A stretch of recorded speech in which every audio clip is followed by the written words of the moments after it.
I'm Freddie. Number 7 child. It's a big occasion.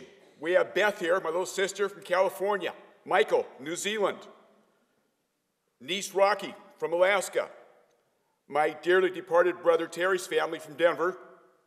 Cousin Charlie from Florida. And of course, Kyle, you just saw, from North Dakota. And welcome all of you. There's a lot here. I really appreciate that, especially if you get to be 93 years old.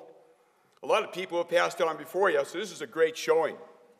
I'd like to thank my mother, my 5 sisters, and my brother David for the last 6 weeks and what they've all done. My father had a passion for life. He was strong-willed and determined. He had drive. He was the pillar of the family.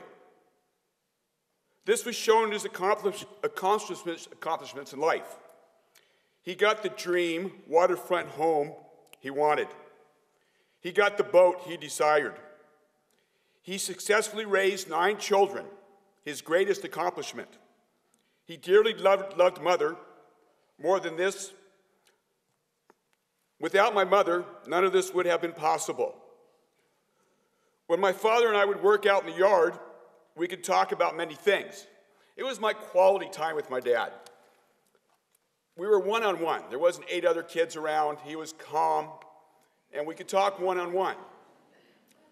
We would talk about anything I wanted to bring up. The stock market, sports, my daughter Julie, grandchild, and it was quality time. He's so appreciative. I mean, at the end of the day, he'd look you right in the eye, and he'd say thank you, and he really, really meant it. To work for him and get work done was it was great for him. It really meant a lot to him. One day out working in the yard, he explained how he cherished my mother. She was so calm. She is the kind of a woman a man should be married to.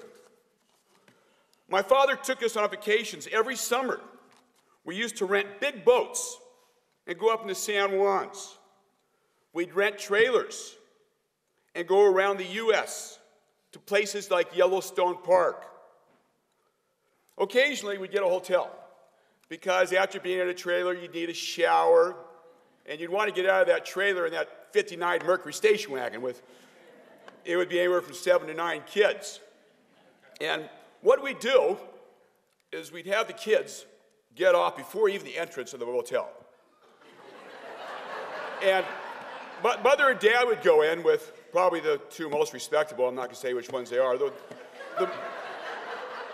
Marie, for one, probably, and not David, but there'd be a couple kids that they'd go in with and they'd check in. And once we checked in, we made a mess of the room, they'd never kick us out.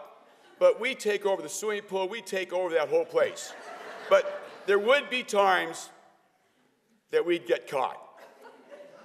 And my father would say to Aggie, those damn kids of yours, I told them to stay behind that wall. And sure enough, they'd throw us out because they didn't want those 9 kids there. On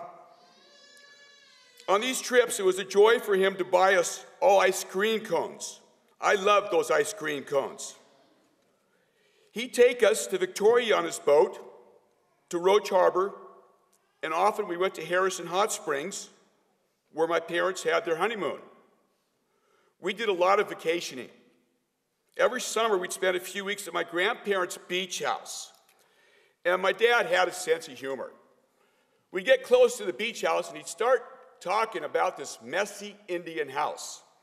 And every time we went to the beach house, we'd go to this messy Indian house, and they had all their couches outside. They actually had a porch, but it was full of all their couches, all their beds, lawnmowers. Every lawnmower that ever died was still there.